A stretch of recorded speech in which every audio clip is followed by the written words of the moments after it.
Okay, this is part 3C.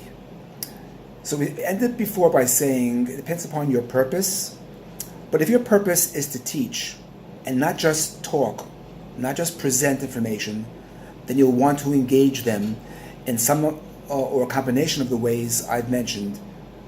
There are also ways of checking for understanding. I mentioned the minute paper is a way of checking for understanding, having them write down a response to a question you've posed about what they've learned. There is also the thumb approach is a way of checking for understanding, although quite artificially, I must admit.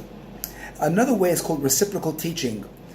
You turn the chavrusa, and one person turns to the other and relates the main points of the shiur they just heard. The other person just listens, and then when the one person's completed, the other person either corrects information that was mispresented or adds information. All the while, you as a presenter walk around and giving what we call situational feedback to them, so they don't misinterpret what the halacha was or what the concept was all about. Also, one of the techniques I mentioned was the final summary sheet. By giving that sheet around and you state the halacha, even if it's a machlokes, they have it in front of them. They can actually take it home and refer to it. And that also is a way of lessening possible misinterpretations.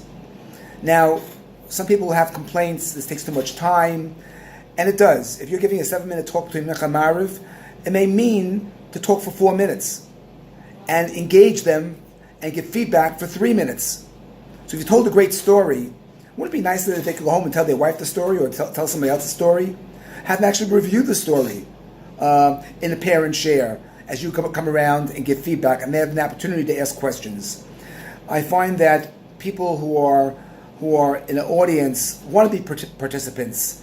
If they are encouraged in an atmosphere of trust, then they would want to be engaged, and I think they will appreciate having a deeper havana and taking away valuable information.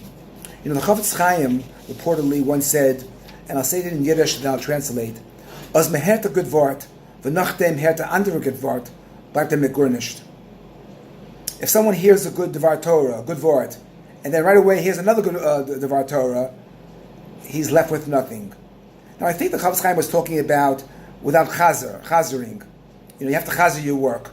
But I also would think that it also works that if the presenter just talks and talks without engaging them, without giving feedback, then in the end they may be left with very little. So I want to say in conclusion that I hope that you have been inspired in some way to rethink the ways of giving a shiur, a different way. This is not the way. It's an alternate way of giving shiurim. As I mentioned when I started, there's tremendous schar that people get for giving shiurim, giving divrei Torah, giving drashas, and also those people who are there listening. But I'm upping the ante, so to speak, by saying how much more educationally sound it could be and meaningful it could be if people are engaged, are given feedback, and walk away with greater havana.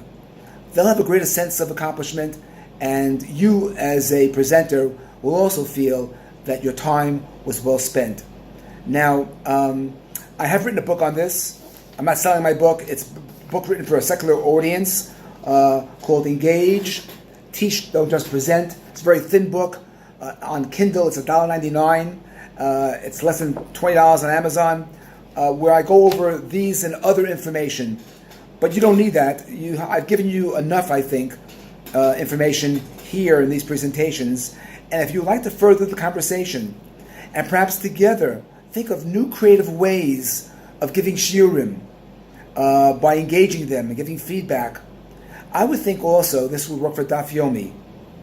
Now, there are situations where you know for sure that your audience will, if it's being taped, will listen to the tape, then press stop, pause, and go over the material, then that's fine. Then, but the question is, how many people actually do that?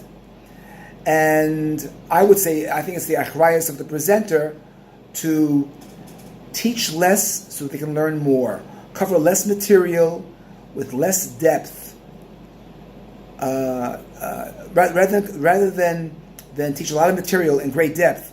Teach less.